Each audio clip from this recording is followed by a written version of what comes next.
Os efeitos da ressurreição. Marcos capítulo 16, verso do 1 ao 8. Diz assim a palavra de Deus. Quando terminou o sábado, Maria Madalena, Salomé e Maria, mãe de Tiago, compraram especiarias aromáticas para ungir o corpo de Jesus. No primeiro dia da semana, bem cedo, ao nascer do sol, elas se dirigiram ao sepulcro, perguntando umas às outras: quem removerá para nós a pedra na entrada do sepulcro? Mas quando foram verificar, viram que a pedra, que era muito grande, havia sido removida. Entrando no sepulcro, viram um jovem vestido de roupas brancas, assentado à direita, e ficaram amedrontadas. Não tenham medo, disse ele.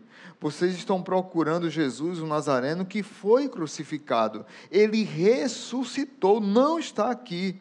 Vejam o lugar onde o haviam posto. Vão e digam aos discípulos dele e a Pedro: ele está indo adiante de vocês para a Galiléia. Lá vocês o verão, como ele lhes disse. Tremendo e assustadas, as mulheres saíram e fugiram do sepulcro, e não disseram nada a ninguém, porque estavam amedrontadas. Pai, nós te louvamos por tua palavra. A nossa oração é que o Senhor fale ao coração da igreja, e que vidas aqui sejam restauradas, curadas, confrontadas, que vidas aqui possam se render a Jesus. Fala aos nossos corações. Muito obrigado por esse dia tão especial, no nome de Jesus. Amém. Fique com a sua Bíblia aberta, que a gente vai passear aí um pouquinho nesse texto. Se você ler o verso 9, o verso 9 diz assim: quando Jesus ressuscitou na madrugada do primeiro dia, é como se ele estivesse recontando o que ele falou do 1 ao 8. Só que nessa segunda parte do verso 9 até o final, ele reconta sobre a ressurreição de Jesus, mas com o coração pastoral, que Jesus foi adiante, Jesus foi atrás dos discípulos no caminho de Emaús, Jesus foi atrás das mulheres, e Jesus foi atrás dos seus apóstolos. E lá no final do versículo 15, Jesus diz assim: olha, vão e pregue esse evangelho para todos os povos. Logo depois, sei lá, mais um pouquinho, vai falar de que Deus protege aqueles que eles pregam, mas que eles devem fazer discípulo, batizando em nome do Pai, do Filho e do Espírito. Os estudiosos dizem que há uma fissura aqui no livro de Marcos, e a partir do verso 8 foi um acréscimo que foi feito pelos copistas. Isso não contradiz em nada a Bíblia, tudo não tem nada a ver de contradição, é a ideia de reafirmar o que foi ensinado. A ideia é essa: já foi ensinado do verso 1 ao 8, e eu vou reforçar esse ensino. E Marcos, que é considerado como o evangelho mais antigo, tinha essa preocupação de ensinar a palavra para os novos discípulos, né? Quando você fala sobre os efeitos da ressurreição, muitos de nós só pensamos que os efeitos da ressurreição estão relacionados a Jesus Cristo, o poder da ressurreição, que foi pelo poder do Espírito, que ressuscitou Jesus dentre os mortos. Muitos de nós só pensamos na ressurreição de Jesus, e a gente não para pensar que os efeitos da ressurreição nos abençoam até hoje. O apóstolo Paulo, lá em Efésios capítulo 2, versos de 6 e 7, diz assim: veja o que Paulo diz: Deus nos ressuscitou com Cristo, e com Ele nos fez assentar nos lugares celestiais em Cristo Jesus, para mostrar nas eras que hão de vir a incomparável riqueza da sua graça, demonstrada em sua bondade para conosco em Cristo Jesus. O mesmo Paulo vai dizer em Romanos 6, versículo 4, portanto, eu leio sempre isso aqui em dia de batismo: portanto, fomos sepultados com ele na morte por meio do batismo, a fim de que, assim como Cristo foi ressuscitado dos mortos mediante a glória do Pai, nós também vivamos em novidade de vida. Então, esse ato milagroso, maravilhoso, prodigioso, esplendoroso de Cristo ressuscitado, não trata apenas do Cristo ressuscitado, tem efeito em nós. Isso desagou na nossa vida. Domingo da ressurreição é um domingo que nós devemos aproveitar para falar que não está tudo tenebroso. Domingo passado, domingo de Ramos, quinta-feira, o dia que Jesus lavou os pés dos discípulos, celebrou a última ceia, já estava um clima tenso, pesado, Jesus já sabia o que ia acontecer com ele. Na sexta-feira foi o tenebras mesmo, um dia tenebroso. Jesus foi espancado, foi cuspido, arrancaram o seu cabelo, foi crucificado e morto. O sábado foi o sábado de silêncio, de medo, de perguntas, de saber o que é que vai acontecer. E agora o nosso discipulador morreu, o nosso Senhor morreu, o nosso líder morreu. O que é que vai ser de nós agora?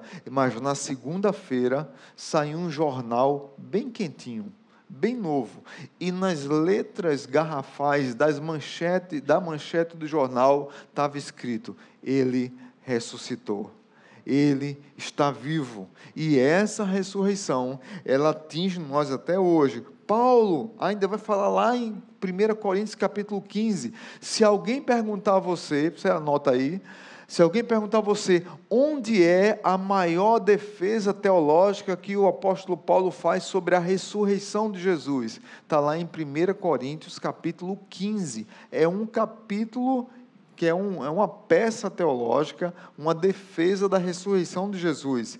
E Paulo diz no verso 20 do capítulo 15 de 1 Coríntios: mas de fato Cristo ressuscitou dentre os mortos, sendo a primícias, o primeiro dentre aqueles que dormiram. Então a ideia aqui é de que nós também iremos ressuscitar um dia e teremos um corpo glorificado, mas hoje nós também passamos por processos de ressurreição antes de morrer. Mas pastor, como isso? Antes de morrer tem processos de ressurreições que acontecem na nossa vida por causa do efeito da ressurreição de Jesus. Haverá um dia, como eu disse, que nós seremos ressuscitados com Jesus em glória, mas enquanto isso não chega, nós vivemos processos de ressurreição. E quais efeitos, pastor, essa ressurreição de Cristo traz à minha vida? Então eu quero dividir em três momentos aqui. Primeiro, quais os efeitos que a ressurreição de Cristo traz à nossa vida? Em meio às trevas, o sol voltará sempre a brilhar. Em meio às trevas, o sol voltará sempre a brilhar. Veja comigo o verso 2. No primeiro dia da semana, bem cedo, ao nascer do sol, elas se dirigiram ao sepulcro. O momento que elas chegaram ao sepulcro foi quando o sol começou a nascer. Nós temos, eu e você, temos experiências na nossa vida, tenebras. Sexta-feira, nós temos muitas experiências da sexta-feira, do dia tenebroso, da luta, da dor, da morte, das trevas, do sofrimento, da escuridão, da adversidade, da provação, da angústia, do sofrimento, da palavra negativa, da agonia, da expectativa que foi frustrada. Muitos de nós temos isso, mas muitos de nós ficamos presos à sexta-feira. Alguém já disse acertadamente que os discípulos de Jesus passaram mais tempo dentro do túmulo do que o próprio Jesus. Passaram mais tempo preso à sexta-feira. A dor e as lágrimas podem e vão cair, mas no outro dia haverá um cântico novo, como diz o Salmo 30, verso 5. Salmo 30, verso 5. Os efeitos da ressurreição, eles clareiam a noite escura da nossa alma. Todos nós temos noites escuras, mas a ressurreição de Jesus nos ensina que o sol voltará sempre a brilhar.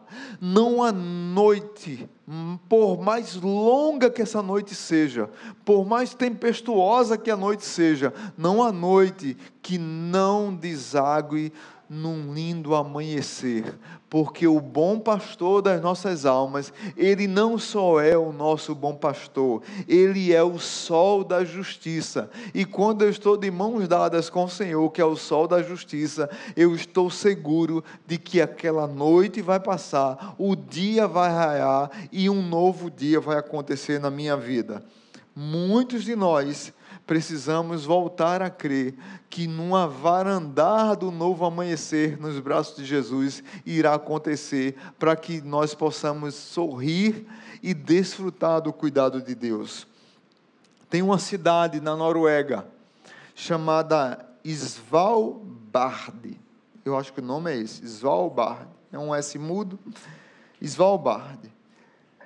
Essa cidade, ela chega a média da temperatura dela é de 20 graus abaixo de zero, com a sensação térmica de 40 graus abaixo de zero. De outubro até fevereiro não tem dia, só tem noite, só escuridão. O índice de suicídio é gigantesco, quase 5 meses sem ver a luz do sol. Todo dia é uma expectativa que a luz do sol vai chegar e ela não chega. E é interessante que quando acaba esse período de escuridão, que o gelo derrete, começa a sair da toca os ursos polares. E os ursos polares começam a andar no meio da cidade. As pessoas são autorizadas a andar de rifle na mão, porque você não vai encarar um urso polar na munheca, né? Você não é tão corajoso assim. E aí eles são autorizados a andar com rifle na mão, porque nos outros 5, 6 meses que tem o sol, tem urso também. Lá tem vários lugares, centros de estudos, e a Marinha do Brasil tem um centro de estudo lá. Eu vi uma reportagem sobre esse lugar, e o repórter perguntou a um estudante, que estava fazendo lá doutorado, eu acho, e como é que ele conseguia viver quase 6 meses sem luz do sol, dentro de uma cidade, você vindo de um país tropical, abençoado por Deus e bonito por natureza como o Brasil. Como é que você vai lidar com isso, com essa escuridão? Como é que você lida? E aí ele citou uma música de Renato Russo, que é quase um hino essa música. Mais uma vez, ele diz assim: todo dia de manhã eu canto essa música e eu consigo dormir, descansar e esperar mais um dia. A música diz assim: mas é claro que o sol vai voltar amanhã, mais uma vez, eu sei. Escuridão já vi pior, de endoidecer gente sã, espera que o sol já vem. Mas é claro que o sol vai voltar amanhã. Nós temos a maior esperança de que o sol vai raiar, porque nós temos o sol da justiça conosco. Se essa pessoa tem esperança com a música de Renato Russo, que é uma música lindíssima, quanto mais nós que temos o sol da justiça do nosso lado. Temos o Senhor que está vivo, que venceu a sexta-feira, que venceu o sábado e ressuscitou no domingo. Jesus matou a morte. Eu gosto dessa expressão que John Owen usava no século XVI, um puritano do século XVI. Jesus matou a morte. A morte foi derrotada pela vitória de Jesus. Por isso que o dia vai raiar e nós precisamos nos agarrar nessa esperança. O sol vai voltar. A cidade vai começar a ter luz. As trevas não vão durar 4 meses. O Senhor está conosco, mesmo que o vale da sombra da morte dure muito tempo. O primeiro efeito da ressurreição, para acalmar o nosso coração, é de que o sol voltará sempre a brilhar. Todos os dias nós acordamos e nós podemos olhar para o sol e ver que o dia está claro. Isso nos deve trazer esperança. Amém? Segunda lição, qual é o segundo efeito da ressurreição de Cristo em nós? É que a pedra já foi removida. Verso 3 e 4. Perguntando umas às outras, quem removerá a pedra para nós na entrada do sepulcro? Mas quando foram verificar, viram que a pedra, que era muito grande, havia sido removida. As mulheres estavam preocupadas, claro, normal. Elas não tinham força. Imagine uma pedra do tamanho dessa altura aqui, gigante, dentro de um túmulo. O túmulo era gigante, uma pedra gigante. Como é que as mulheres corajosas, as mulheres guerreiras que estavam do lado de Jesus? Porque muitas vezes a gente mete o pau em Pedro, porque Pedro negou Jesus. Mas Pedro pelo menos apareceu para negar. E os outros discípulos, vocês sabem onde é que estavam? Ninguém sabe. Quando Jesus morreu na cruz do Calvário, ninguém sabe onde é que estavam os outros discípulos. Se estavam se escondendo, se estavam fugindo, se tinham corrido. Pedro, a gente sabe que viu, que trocou olhar com Jesus, quando Jesus foi preso. E tem uma música de Sérgio Lopes, linda, chamada Teu Olhar. Depois procura essa música aí, Teu Olhar, falando do encontro do olhar de Jesus com o olhar de Pedro, quando Jesus é preso e Pedro nega Jesus 3 vezes. Mas Pedro, pelo menos, apareceu para negar. Os outros ninguém sabe, mas as mulheres estavam lá o tempo todo. Na prisão, na crucificação, quando foi machucado, quando ele foi sepultado, elas estavam lá. Elas acordaram, compraram aroma, compraram material para lavar o corpo de Jesus, para deixar cheiroso o corpo de Jesus, mas elas estavam com medo. Quem vai remover a pedra? A pedra é grande, a pedra é maior do que nós. Muitos de nós passamos por isso. Assim como essas mulheres, ficamos angustiados. Como é que a pedra vai ser removida de um problema tão grande? Eu não tenho força mais, pastor. Eu não tenho mais condições de lutar pelo meu casamento, eu não tenho mais condições de lutar pelas minhas finanças, eu não tenho mais condições de lutar pelos meus medos, eu não tenho mais condições de lutar pelos diagnósticos que têm chegado na minha vida, eu não tenho mais condições de aguentar o peso do sofrimento que a vida tem me imposto. E o peso da pedra vai ficando grande, e nós ficamos sem forças, com a se sentindo incapaz, insuficiente, que a nossa luta é muito maior do que nós. E quando a gente chega lá, o problema já foi resolvido, a pedra já foi removida. Quantos testemunhos eu escuto de gente que estava angustiada com a situação, e chega, pastor, eu estava angustiado, eu orei por tal situação, teve hora que eu nem orei mais, porque eu já nem tinha mais forças para orar, eu não tinha nem mais coragem de orar, eu não tinha nem mais saliva para dobrar meus joelhos e clamar ao Senhor, não tinha mais. Mas chegou um dia que Deus usou uma pessoa, Deus usou um anjo do Senhor, Deus enviou alguém e resolveu aquela situação que estava pesada. As portas se abriram, a pedra foi removida, o peso foi tirado. A ressurreição de Jesus tem efeito para tirar as pedras que atrapalham os nossos caminhos. Deus remove, Deus é um removedor de pedras, de portas, de peso, de notícia ruim, de sofrimento. Deus é removedor de tudo isso. Não que Ele vai fazer tudo isso, porque o fato dele fazer ou de não fazer, ele não deixa de ser Deus, mas o que eu quero dizer para você e trazer esperança para o seu coração, é que os efeitos da ressurreição nos dá a expectativa e a esperança de que as pedras da nossa vida serão removidas, e a principal pedra da nossa vida foi removida, chamada pecado. Por causa do que Jesus fez na cruz do Calvário, não não podemos ser condenados pelo nosso pecado, porque Jesus morreu por nós e pagou o preço que nós não tínhamos condições de pagar. É difícil, né, gente? Mas muitas vezes nem a gente crê nisso, porque quando a gente olha para o espelho, para o nosso pecado, quem sou eu para Jesus ter misericórdia de mim? Eu que fiz tanta coisa errada, eu que pisei tanto na bola. Jesus deu a vida por você e pagou o preço do seu pecado, que é a maior pedra que tinha na sua vida. Quando Jesus morreu na cruz e quando Jesus ressuscitou, as pedras que eram irremovíveis foram removidas pelo poder da ressurreição. Terceiro efeito da ressurreição de Jesus é que nós encontramos vida quando nós esperávamos a morte.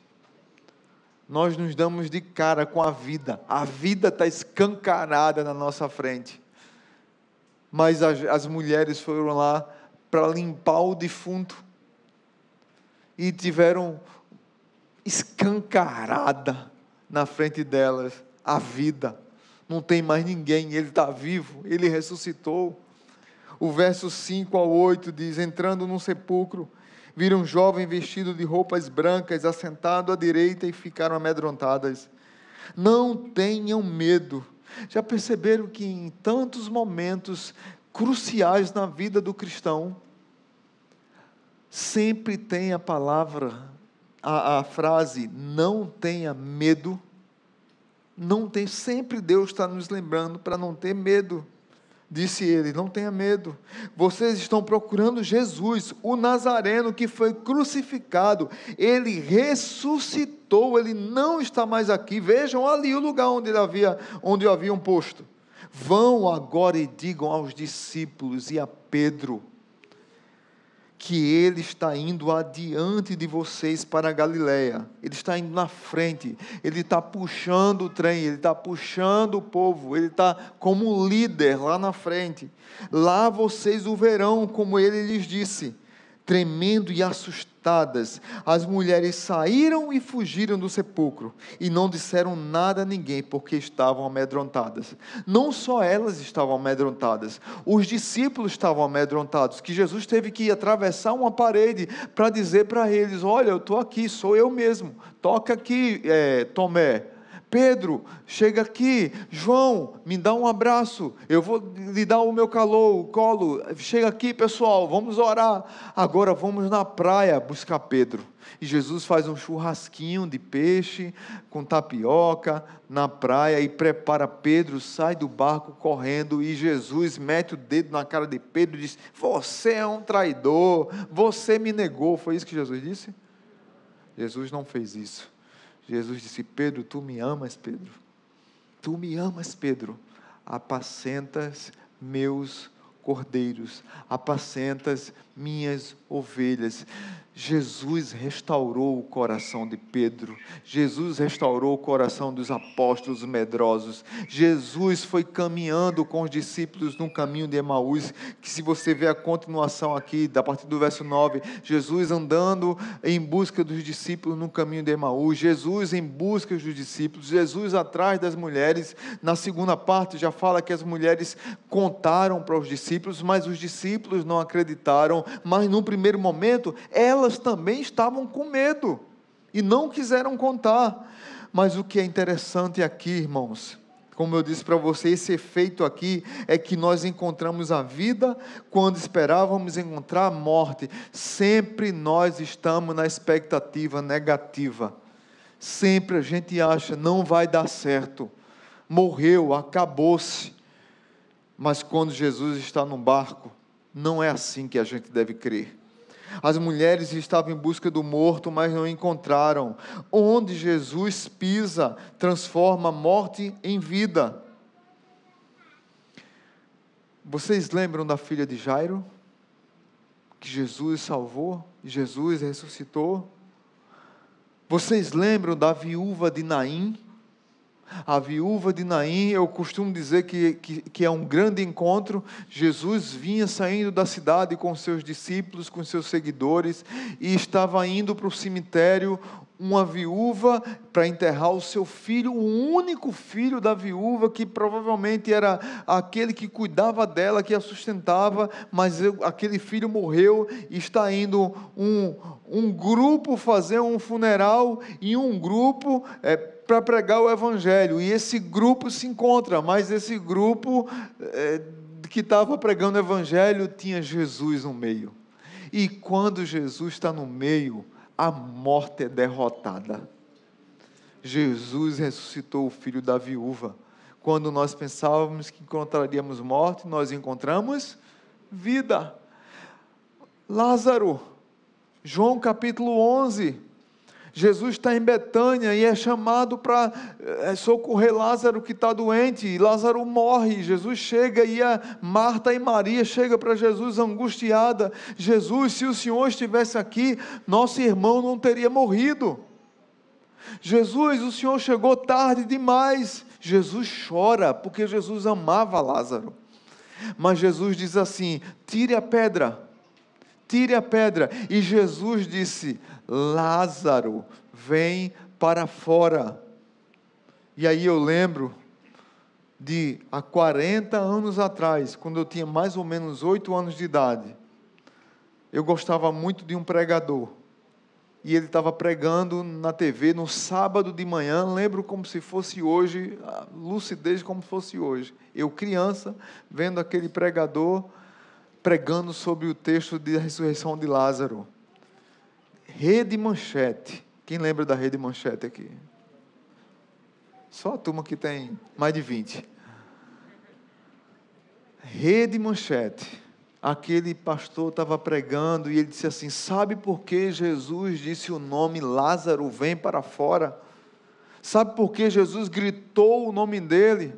Porque se Jesus tivesse morto, vem para fora, todas as tumbas iam se abrir, todos os mortos iam ressuscitar, porque a morte, quando se encontra com o Senhor da vida, ela morre, ela é derrotada. O Senhor da vida estava diante da morte, e a morte perdeu para ele.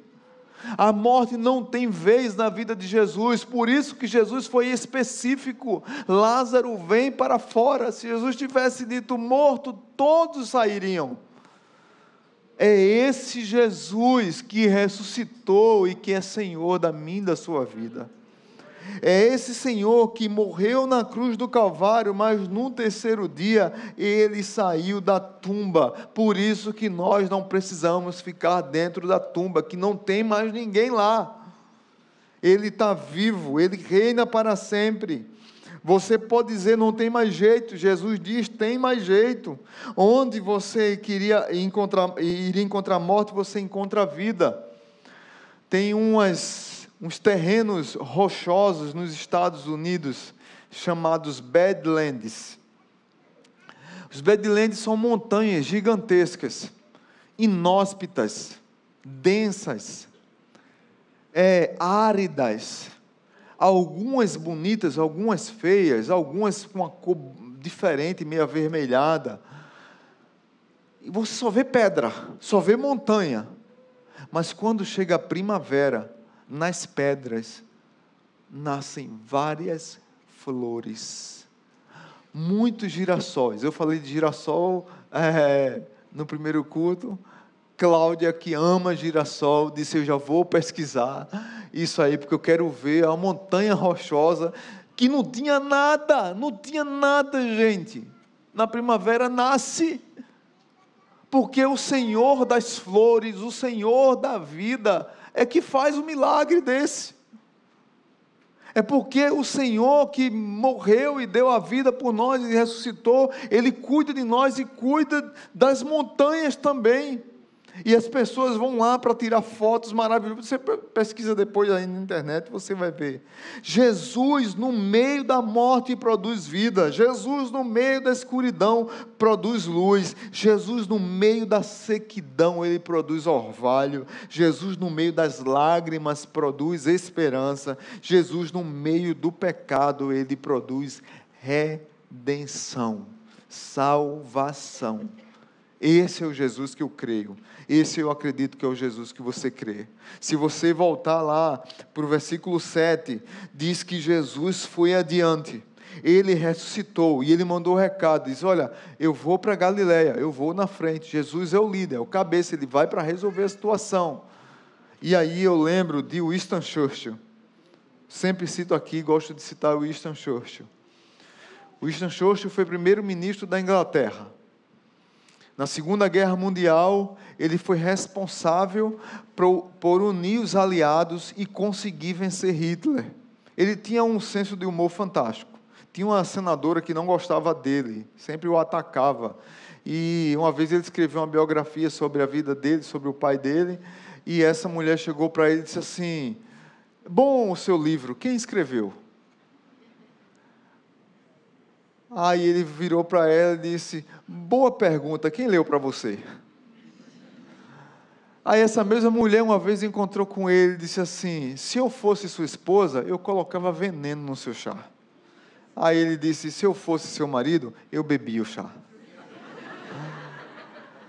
Ele tinha essas tiradas assim, fantásticas. Você vê as histórias de Winston Churchill, é fantástica. Mas na Primeira Guerra Mundial, ele era almirante da Marinha Inglesa. E ele foi para a Bélgica para motivar os belgas na Primeira Guerra Mundial, que os belgas estavam se entregando, estavam perdendo a batalha. E aí o que foi que Churchill fez? Tirou os brevês, as tarjas do almirantado e vestiu roupa de soldado e foi para o campo de batalha. Quando os ingleses souberam, enlouqueceram, cadê nosso almirante? O que é que vocês fizeram com o nosso almirante? E os belgas disseram, não foi a gente, foi ele. Ele vestiu a roupa de soldado e ele foi para o meio da batalha, para o front da batalha, para nos inspirar, para nos entusiasmar, para dizer que ele estava na frente e que nós conseguiríamos vencer essa batalha. Esse era o Winston Churchill, que depois da Primeira Guerra Mundial se tornou o primeiro-ministro da Inglaterra. Esse é o nosso Senhor e Salvador Jesus Cristo, que vai na frente da batalha, que vai na frente das suas lutas, que vai na frente da sua dor e do seu sofrimento, que vai na frente do seu pecado, que vai na frente daquilo que mais é tenebroso na sua vida. E aí eu me lembro do credo apostólico. O credo apostólico, que não é católico, é cristão, só para a gente não achar que isso aqui é coisa de católico, porque eles recitam isso. E nós deveríamos recitar mais, até para memorizarmos. O credo apostólico diz assim, creio em Deus Pai Todo-Poderoso. Quem souber pode falar também comigo. Criador do céu e da terra.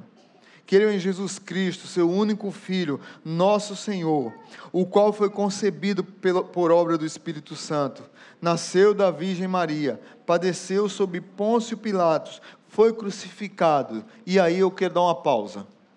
Foi crucificado, e lá na cruz, ele disse que todo escrito de dívida que tinha contra nós, disse para os fariseus, disse para os mestres da lei, disse para o povo, para os soldados romanos, para os demônios, para o universo, para todo o principado e potestade. Ele olhou para todos e disse, está consumado. Tetelestai, eu paguei o preço, a conta está paga, ninguém tem mais autoridade do que eu para pagar essa conta, eu paguei a conta. Tetelestai, está consumado. E aí continua o credo apostólico, ele foi morto e sepultado, ressurgiu dos mortos ao terceiro dia, subiu ao céu, está sentado à direita de Deus Pai Todo-Poderoso, de onde há de vir para julgar os vivos e os mortos. Creio no Espírito Santo, na Santa Igreja Universal ou Católica. A ideia de católica é de universalidade. Na Santa Igreja Universal, na comunhão dos santos, na remissão na ressurreição do corpo, na vida eterna. Amém. Um dia nós iremos ressuscitar e teremos um corpo glorificado, assim como é o de Jesus. Mas enquanto esse dia não chega, Os efeitos da ressurreição de Jesus acontecem sim na nossa vida. Nós podemos dizer amém para isso? Nós podemos dizer amém para que em meio às trevas o sol vai voltar a brilhar? Nós podemos dizer que a pedra foi removida e que no meio do sofrimento Deus sempre remove as pedras do nosso sofrimento e também nós encontramos vida no meio das dores e das mortes que chegam na nossa vida. Quando tudo parece estar perdido, Deus mostra um caminho. Deus mostra uma direção. Deus faz de uma pedra como os Badlands nascer um jardim engrinaldado de flores maravilhosos. Assim é na minha e na sua vida. Deus que ressuscitou, o poder do Espírito Santo que ressuscitou Jesus dentre os mortos, é o mesmo poder que habita em todo aquele que crê que Jesus é Senhor e Salvador das suas vidas. É esse o poder que habita em nós. Nós deveríamos ser o povo mais feliz da terra. Nós deveríamos hoje cantar a plenos pulmões, porque Ele vive e eu posso crer no amanhã. Nós deveríamos, no dia de hoje, a plenos pulmões, fazer um almoço abençoado, celebrar a ressurreição de Jesus, cantar louvores, ler a palavra de Deus, pregar o Evangelho para quem precisa ouvir. Nós deveríamos usar o dia de hoje como uma data que é a data mais importante do cristianismo, para lavar nossa alma e dizer que nós temos um Senhor que morreu, mas não permanece no túmulo. Ele ressuscitou. Ele está vivo. Todos os líderes de todas as religiões morreram, estão mortos. O nosso Deus não. O nosso Senhor Jesus está vivo. Ele vive e reina para sempre. Que você seja ricamente abençoado pelos efeitos da ressurreição. Que você saia aqui hoje feliz, vibrante e alegre por esse dia tão especial. Vamos orar e agradecer ao Senhor. Pai, nós te louvamos e bendizemos o teu nome. O teu nome que é poderoso, que é maravilhoso, que é grandioso. Nós te louvamos por esse dia tão especial. Abençoa a vida de cada filho teu que está aqui presente.